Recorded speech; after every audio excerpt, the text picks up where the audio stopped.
હવે વાત કરીએ મિત્રો મેષ રાશિની. અલય અક્ષરવાળા મેષ રાશિના જાતકોને આજના દિવસની જો વાત કરવામાં આવે તો આજનો દિવસ કેવો રહેશે, તો એનો મતલબ એવો થાય કે મેષ રાશિવાળા જાતકોને જે માનસિક શાંતિ મળવાની છે. હા, થોડું ખર્ચનું પ્રમાણ વધશે આજે એવું લાગે છે. નોકરિયાત વર્ગને તો પ્રગતિ દેખાઈ જ રહી છે. વ્યવસાયની અંદર કામ કરવાવાળા વ્યક્તિઓને ધનલાભની સારી શક્યતાઓ પણ દેખાય છે. આજનો દિવસ તમારા માટે સારો છે.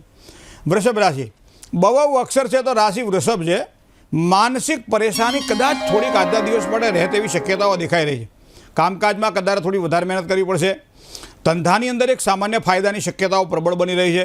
નાણાકીય તંગી અનુભવાશે, મતલબ લેવડ દેવડ અથવા કોઈપણ વ્યક્તિને ભરોસો આપવાનો હોય આજના દિવસ માટે તો થોડું ધ્યાન રાખવું. થોડીક ધ્યાનથી જો રાખશો કામ, તમારું કામ સરળ બનશે. હવે વાત કરીએ મિથુન રાશિની. કચ્છ અને ઘ અક્ષરવાળા જાતકો મિથુન રાશિના જાતકો છે. આજે તમે પુરુષાર્થ કરજો, મહેનત કરજો, કારણ કે મહેનતના પ્રમાણમાં ફળ પણ આજે સારું મળવાનું જ છે. ઉચ્ચ અધિકારી વર્ગની ઓળખાણ તમને ખૂબ જ સારો લાભ કરાવડાવશે. પરેશાનીઓમાંથી મુક્તિ મળે એવા સુંદર યોગો બની રહ્યા છે. ધંધાની અંદર પણ એક નવી આવક ઊભી થાય અને સારી એક આવક મળે એવા યોગ પણ આજ બની રહ્યા છે મિથુન રાશિના જાતકોના. જય ગણેશ. રાશિ મંડળમાં ચોથી રાશિની વાત કરીએ તો એ કર્ક રાશિ છે. કર્ક રાશિ એટલે જેના અક્ષર છે ડ અને હ.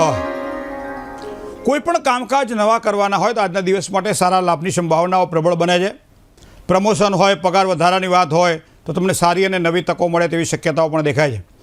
વ્યવસાયની અંદર વૃદ્ધિના સારા યોગ પણ બની રહ્યા છે. ધંધાનેમાં પણ સારી આવકની પ્રાપ્તિના યોગ પણ બની રહ્યા છે આજના દિવસ માટે. મતલબ આજનો દિવસ તમારા માટે સારો રહેવાનો છે.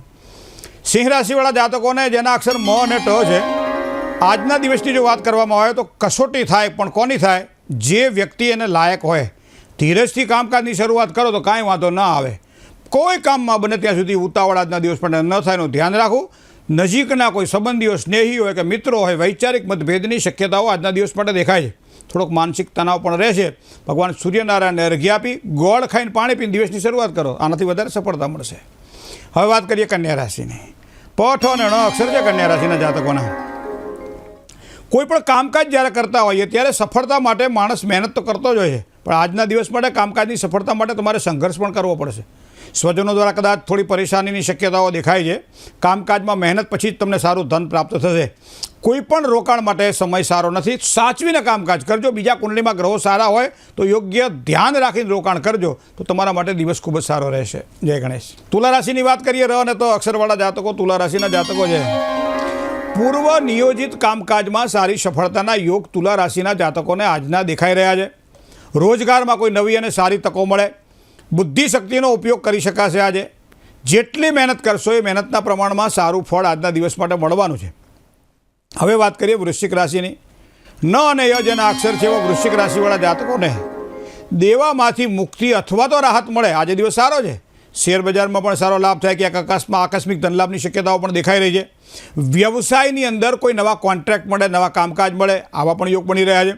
યાત્રા પ્રવાસના યોગ પણ બની રહ્યા છે. મતલબ આજનો દિવસ તમારા માટે આ પ્રમાણે ભર્યો રહેશે. વાત કરીએ ધન રાશિની.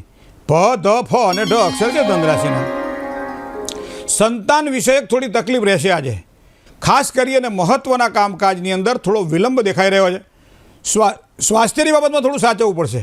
વ્યવસાયમાં કોઈ નવી સારી તકો મળે એવા યોગ પણ બની રહ્યા છે. મતલબ આજનો દિવસ તમારા માટે સારો છે. જય ગણેશ. વાત કરીએ મકર રાશિની. ખ અને જ જેના અક્ષર છે એવા મકર રાશિવાળા જાતકોને આજે થોડીક માનસિક બેચેની રહ્યા કરશે. કામકાજમાં કદાચ મન ન લાગે તેવી સંભાવનાઓ પણ દેખાય છે. નોકરિયાત વર્ગને ખર્ચમાં વધારાની સંભાવનાઓ આજે દેખાય છે. ઘરમાં થોડીક અશાંતિનું વાતાવરણ નિર્માણ થાય. કુંભ રાશિ. ગ અને સ જેના અક્ષર છે એવા કુંભ રાશિવાળા જાતકોને સુવિધાના સાધનોમાં વૃદ્ધિના સારા યોગ બની રહ્યા છે. મતલબ કે જે કંઈ જોઈશે તમને પ્રાપ્ત થાય તેવા યોગ છે. આર્થિક બાબતોમાં પણ કોઈ નવી અને સારી તકો મળે તેવી સંભાવનાઓ પણ દેખાય છે. દરેક પ્રકારના કામકાજમાં સારી સફળતા આજે મળશે. ધંધાકીય બાબતોમાં ધ્યાન રાખીને કામકાજ કરજો. જો વધારે સારું ધ્યાન રાખીને કામકાજ કરશો તો વધારે સારી સફળતા મળશે. હવે વાત કરીએ મીન રાશિની. છેલ્લી રાશિ આમ તો માનવામાં આવે છે. તો મીન રાશિ એટલે દ, ચ, જ અને થ અક્ષર છે. શારીરિક કષ્ટ અથવા તો માનસિક અશાંતિ થોડોક આજે એવો અનુભવ થાય તેવા યોગ દેખાઈ રહ્યા છે ચંદ્રબળના આધારે. કારણ કે આપણે કહીએ ને દીવા હેઠે અંધારું. ધન સંબંધિત થોડી ચિંતા પણ અનુભવાશે. ભાગીદારીવાળા કોઈ પણ પ્રકારના કામકાજ કરતા હોય તો એમાં પણ થોડુંક સાચવીને કામકાજ કરજો.